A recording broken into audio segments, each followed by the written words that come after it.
Beleza, então, gente, boa noite, né? Vamos aí iniciar mais um momento aí de orientação, mais um momento de conscientização, de conhecimento, de compartilhar conhecimento. Cada semana, né, uma pessoa aí tira um tempinho aí da sua rotina para a gente, né, conversar e compartilhar as experiências. Hoje, né, a Thalia, até nós tínhamos conversado na semana passada e eu achei muito legal, daqui a pouco ela se apresenta melhor. Achei muito legal quando ela falou que fez a formação para espaço confinado. E é um ambiente muito desafiador para a segurança do trabalho. É um ambiente de muito risco, né? Então, quando nós temos uma pessoa que é difícil, né? Pensando na nossa região aqui, até pensando na questão da formação, né? É difícil você ter pessoas com conhecimento para, né, multiplicar, para acompanhar o trabalho com qualidade e achei, nossa, que topzera, que legal, né? E já tinha ficado muito feliz de estar trabalhando num local muito bom também, lá em uma consultoria também, que daqui a pouco você fala um pouco também. Então é um conjunto de coisas, né? É um conjunto de coisas que vai formando, né? As experiências, eu acredito que vai a gente, né? Quanto mais vai mexendo na comida, aí a gente vai gostando mais, né, dos ingredientes. Então a nossa área é assim. A gente, quanto mais vai aprofundando, vai mexendo, vai vivendo, a sensação que dá é que nós queremos mais. Né? Então eu acredito que a Thalia está nessa pegada aí. Né, eu já agradeço já antemão, viu, Thalia, pela disponibilidade, por aceitar aí na hora que eu mandei mensagem para você, viu? Muito obrigado, tá? Até se quiser se apresentar um pouquinho aí, fala um pouquinho aí de você para nós aí. Vai lá. Boa noite, pessoal. Meu nome é Thalia, eu tenho 25 anos, sou natural de Petrópolis, no Rio de Janeiro, moro aqui em Pouso Alegre tem 6 anos e um pouquinho. Formei em 2023, fui aluna da primeira turma do Diego, ele foi nosso professor, nosso mentor lá. Estou trabalhando na área há aproximadamente uns 7 meses, eu tive uma experiência antes, né, assim que eu formei, de pouco tempo, fui para outra área e agora eu voltei para a segurança do trabalho. Estou numa empresa muito legal, que é a RMR Saúde, Consultoria e Medicina do Trabalho. A gente faz trabalhos mais na área da construção civil, da construção dentro da indústria. A gente tem várias atividades complexas e o espaço confinado é uma delas. E com esse desafio aí de acompanhar esse tipo de atividade, eu tive o interesse de me tornar supervisora. Hoje em dia eu posso atuar já atuei na General Mills, na BAL, e tenho tido algumas experiências aí na área e espero poder contribuir com vocês com o que eu tenho aprendido. Show de bola. Isso é muito bacana. E eu, recordando alguns flashes aqui, você percebe, não tem jeito, quando a pessoa ali ela tem um jeitinho, né? Eu não me recordo muito bem se chegou a pegar algum estágio, alguma coisa na época, eu não me recordo. Mas o que importa é que hoje você está trabalhando, né? Numa empresa, conforme foi falado, a empresa referência, né? Em consultoria. Até o Renato, né? Que é o dono da empresa, foi professor meu em 2018, é um menino muito gente boa. E tem outras pessoas lá também, né? Trabalhando. E é isso aí, dia a dia, né? Que você traz aí um ambiente de trabalho muito desafiador, que é o espaço confinado. Nós temos uma norma, né? Uma norma dedicada a essa situação, que é a NR 33. É desafiador porque é um tipo de ambiente que, se o trabalhador acessa sem um determinado cuidado, ele fica. E se alguém entra para ajudar sem um conhecimento, ele fica também. Né? Com as características aqui, 3 pontos importantes, só para começar aqui, tá ali. A gente fala que é um local não projetado para. A gente fala, não, na verdade é a norma, né? A norma fala. Dizer que é um local que não é projetado para ocupação humana contínua, que possui meios limitados, né, de entrada e saída, e que exista, né, ou possa existir a questão da atmosfera perigosa. Então, não é um espaço para brincadeira, qualquer um acessa, qualquer hora, de qualquer forma. E nesse tempo aí, Thalia, já trabalhando aí como supervisora, né, quais são os riscos, os principais riscos aí que os trabalhadores estão expostos nos espaços confinados, né? Por ser tão desafiador, tão preocupante, né, para a segurança do trabalho, mas por quê? Que risco que ele está exposto ali? Primeiramente, porque não é um lugar projetado para que você fique, e com isso a entrada e a saída é limitada, o acesso geralmente é difícil, às vezes envolve trabalho em altura também, juntamente. Num silo, por exemplo, você não tem só exposição ao espaço confinado, você tem exposição à altura, e onde existe atmosfera perigosa, né? Quando você não consegue mitigar para preparar para entrar e que tem que haver essa exposição, os cuidados têm que ser muito maiores. E quando a atmosfera não é perigosa, que é um pouco mais tranquilo de entrar, ela pode se tornar perigosa a qualquer momento. Então, no meu ponto de vista, do que eu tenho vivenciado, é que é um cenário muito instável, que requer controle o tempo todo, você tem que monitorar o tempo todo, porque a situação pode mudar a qualquer momento e a gente tem que estar preparado para agir, para proteger aquele trabalhador que está exposto ali. Você usou uma palavra muito bacana aí, é um local instável e deve existir monitoramento. A gente, não sei se de repente você tem algum exemplo aí, mas na internet, no YouTube, a gente acha várias situações que acontecem, né? Acontecem acidentes e uma grande porcentagem com óbitos, né? A gente pega um silo. Você chegou já a fazer alguma avaliação em algum silo alguma vez? Algum Sim, no, acompanhamento? no mês passado, a gente Ah, limpou 10 silos de nossa milho, senhora, de 10 silos de aproximadamente milho. 20 metros de altura. 20, um pouco Da- mais de 20. Que legal. Daí nós estamos falando aí também do trabalho em altura. Sim, Trabalho em altura, espaço confinado. Outras situações, talvez ele envolvida, questão elétrica, dependendo da situação. Então, exige ali um monitoramento, né? E o papel do supervisor, ou melhor, fala para nós aí. Existe uma equipe, é isso, no espaço confinado, né? existe sim. Isso, e o supervisor, no caso, aí depois você vai falar outros dois aí, se você lembrar, né? Vamos ver se a gente consegue puxar na memória aqui. E o papel do supervisor, o que que você faz ali, né? Tecnicamente falando. Primeiramente, juntando a função de técnica de segurança com supervisora, né, que são duas funções diferentes, eu começo fazendo a APR, que todo mundo conhece, né, Análise Preliminar de Hum, Risco. É a primeira coisa.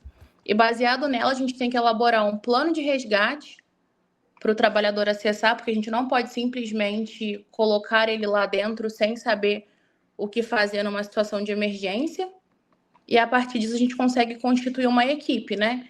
Envolve um pouco também da área operacional, de você estar ali trabalhando em conjunto com a operação para entender qual que é a demanda, o que que eles vão fazer, como vão fazer, para você conseguir entender os riscos que tem e a partir disso você pode fazer o seu trabalho. O supervisor ele é responsável por elaborar a PET. Algumas empresas já têm a PET padrão, né? Por exemplo, na General Mills é de um jeito, na BAU é de outro, mas os princípios eles nunca mudam. Os controles eles são sempre os mesmos, às vezes colocados de forma diferente. Então, o que o supervisor faz?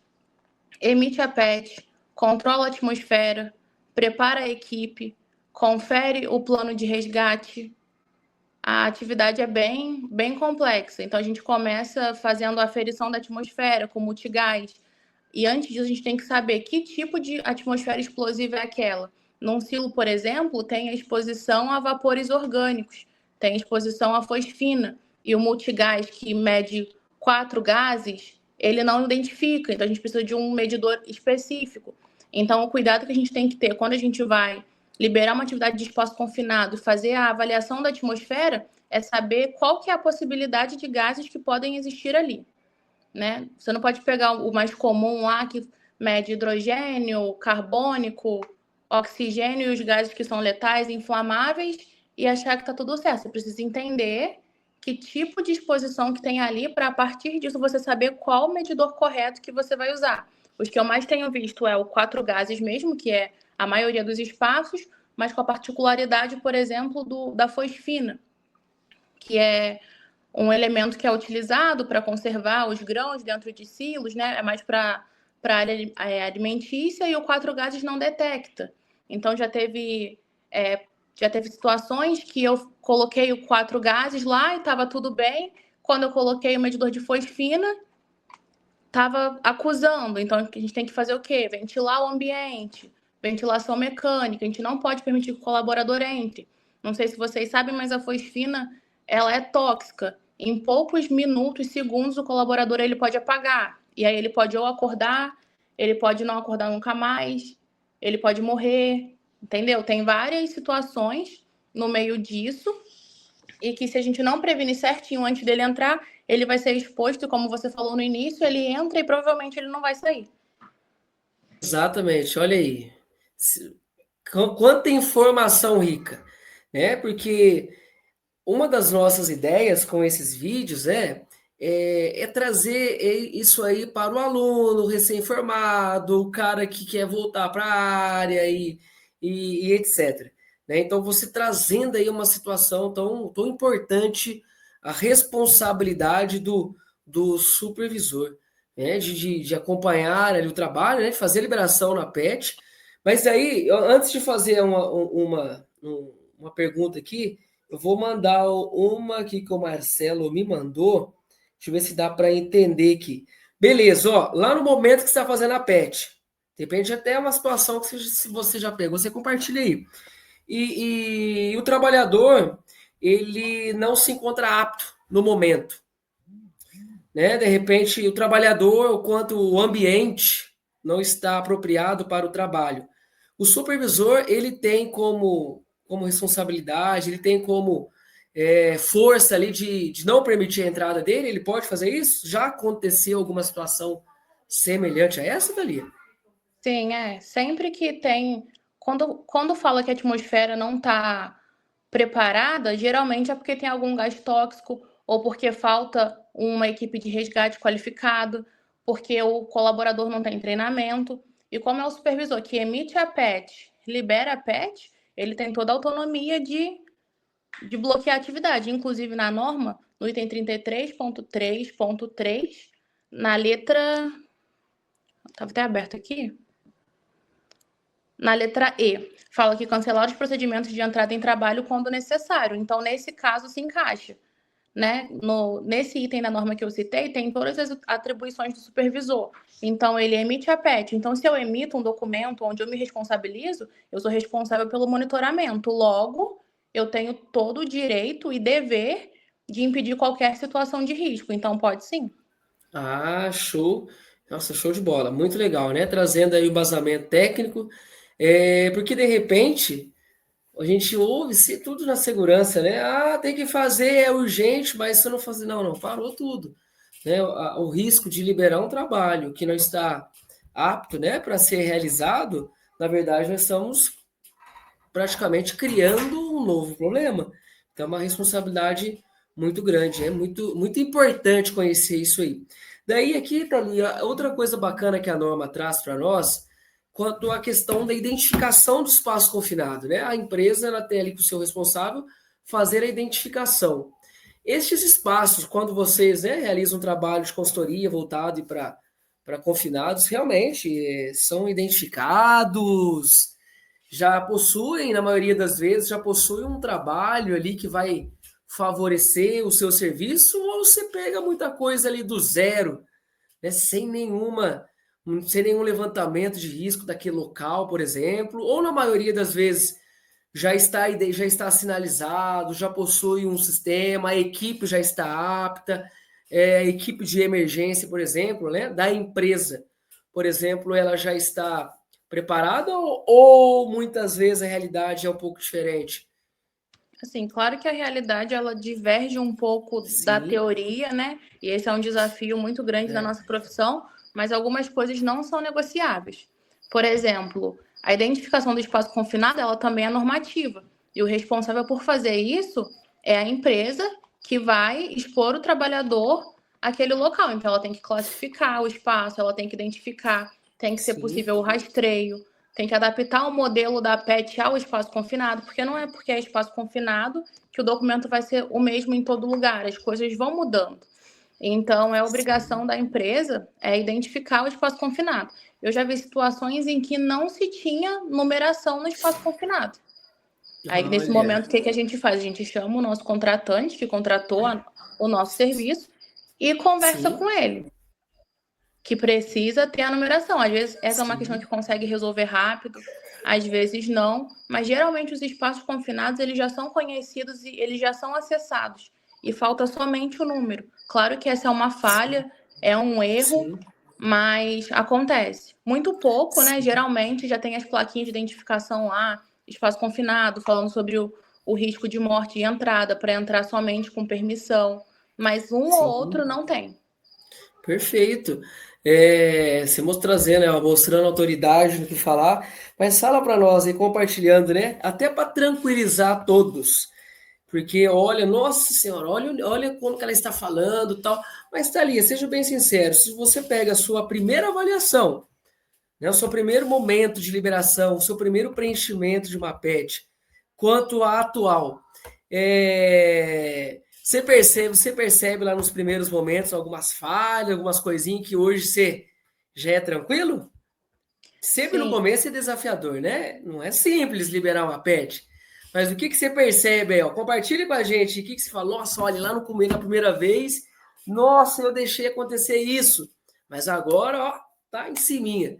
Aconteceu alguma coisa assim ou foi tudo 100%? Você Ah, lembra de alguma 100%, coisa? 100% quando a gente está iniciando, não tem como ser Não tem, né? uma atividade dessa complexidade, dessa magnitude, não tem como, mas tem alguns pontos que eu nunca pude errar, como, por exemplo, na aferição da atmosfera, na preparação do colaborador que ele é capacitado. Algumas coisas são o básico, e nisso a gente não tem espaço para falha. Tanto Isso é que muito bom ouvir isso aí, né? É muito se a legal, gente certo? falha se a gente falha numa medição, por exemplo, o risco de morte, de explosão é muito grande. Então, em alguns pontos, né, a gente não pode errar. Mas já aconteceu de vezes, né? A gente sempre, quando está começando, a gente é apoiado por pessoas mais experientes. Então, a pessoa vai Sim, dando um toque na gente, né? Foi feito bloqueio, né? Porque em espaço confinado geralmente tem algum tipo de energia ali. Foi feito loto elétrico, pneumático, hidráulico. No silo, por exemplo, tem dois tipos de loto: tem o loto da energia pneumática, tem o loto de energia elétrica. Então, a gente esquece esses detalhes em alguns momentos. Mas sim. o que a gente não pode fazer é liberar a atividade com falha. Porque na minha concepção, nesse tipo de atividade, não pode ter falha. Exatamente. Uma falha, né, nesse sentido, compromete todo o sistema, né? Compromete todo o cenário e a gente acaba tendo um problema que poderia ter sido evitado, né? Então é bacana isso aí, ó. Outra questão aqui, olha que bacana. Como que você, ou de repente o próprio vigia ali, né, com o trabalhador, qual que é a forma, né? Que forma que vocês adotam para comunicar? Eu já vi um detector de gás, por exemplo, que ele identifica uma ausência de movimento do trabalhador, né? E ele dispara um alarme. Vocês possuem algum procedimento ou outros procedimentos quanto à comunicação? Como que vocês conseguem comunicar com o trabalhador que está lá dentro, por exemplo? Então, a comunicação ela é feita de acordo com o cenário.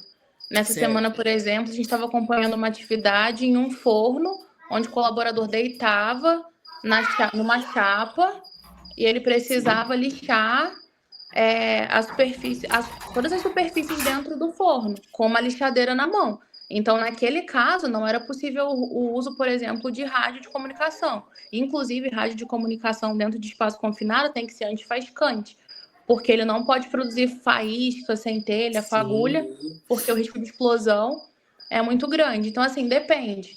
Num silo, por exemplo, a gente consegue usar o sistema de rádio. Nos que eu já acompanhei, a pessoa desce 10 metros, 20 metros, e chega um momento que eu consigo visualmente ver, mas eu não consigo estar 100% ali olhando tudo. Então, o sistema de comunicação é importante. Outro tipo de combinado que a gente faz muito na hora é o toque na corda. Né? Se a pessoa está se sim, sentindo mal e ela não consegue se comunicar, a gente pede que ela balance o corpo. O resgatista vai sentir lá em cima e a pessoa já engatada no sistema de resgate, a retirada dela lá é possível. Então, o sistema de comunicação ele é definido de acordo com a atividade e ele já vai descrito na análise preliminar de risco também.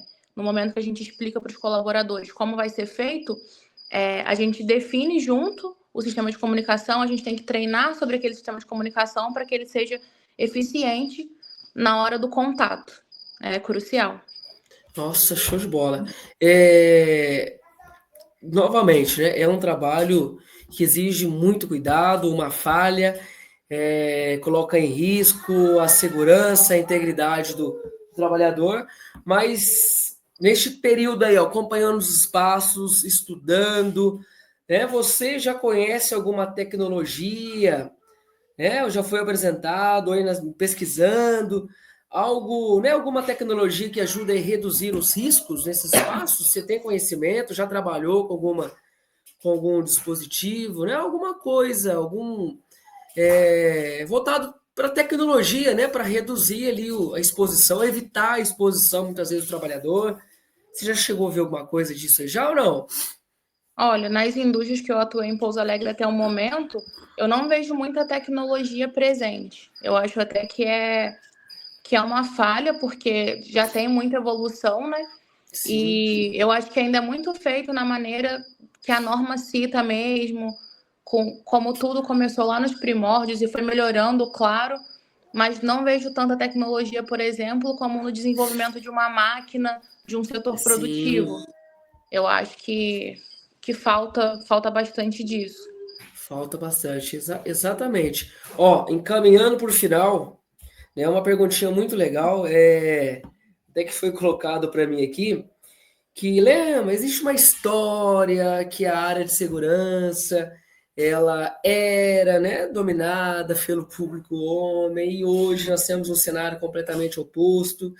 Como que foi essa história toda aí, né? Desde o momento do espaço confinado e você tem uma grande experiência aí já em obras, né? Um público pelo menos 90% aí de homens, né? Como é que foi este começo? Como é que é até os dias de hoje? Como é que você vem enfrentando essa situação, Thalia, né?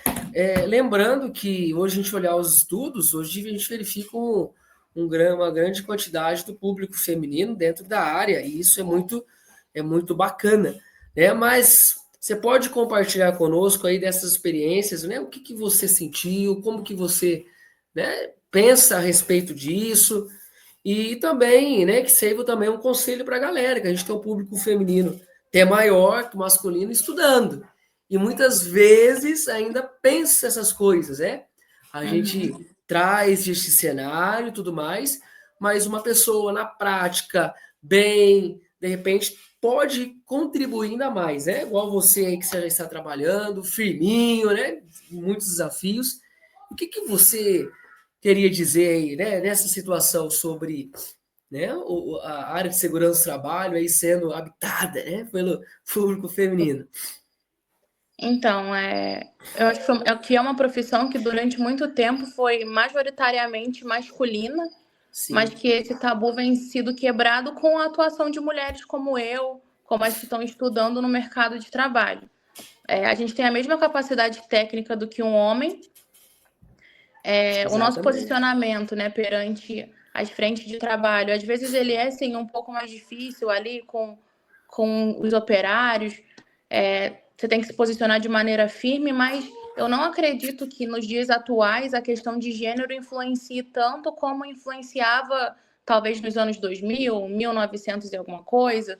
Eu Isso. acho que já somos muito bem aceitos no meio e somos respeitados, e que a tendência é que cada vez a gente conquiste mais lugares. Eu nunca me senti com menos conhecimento do que um homem, porque são atividades que são mais críticas, né? Que geralmente são Sim. homens que fazem. Até hoje, por exemplo, em espaço confinado, eu nunca vi entrar uma mulher. Todos os que eu liderei, a Então, equipe era toda de homens. As atividades que eu lidero de trabalho em altura, subir em telhado, subir em forro, sempre são homens. Mas na segurança do trabalho, nos lugares que eu vi, a maioria das técnicas são mulheres. Então, assim, não interessante, tem, né? eu acho que não tem mais essa separação ou esse julgamento. Obviamente que um resíduo sempre fica, mas acho que com o passar dos anos e a renovação dos profissionais no mercado, isso tem caído por terra. Show de bola. Gente, isso aí né? O que nós conversamos aqui esses minutinhos é muito bacana. Nós vamos, né, ter que dar um jeito de marcar um encontro com mais tempo, algumas demonstrações, porque é um trabalho muito desafiador, é um trabalho que nós temos deficiência, né, na área e ouvindo, né, o que nós ouvimos hoje aqui, é algo muito motivador, né? Porque no primeiro momento a gente fica muito preocupado, é um trabalho complicado, né, muito complexo, como você falou, os procedimentos, né, que não podem ter falhas, na verdade, não é só no espaço confinado, né? Todo procedimento nós temos que evitar a falha no processo, né, no processo da segurança do trabalho.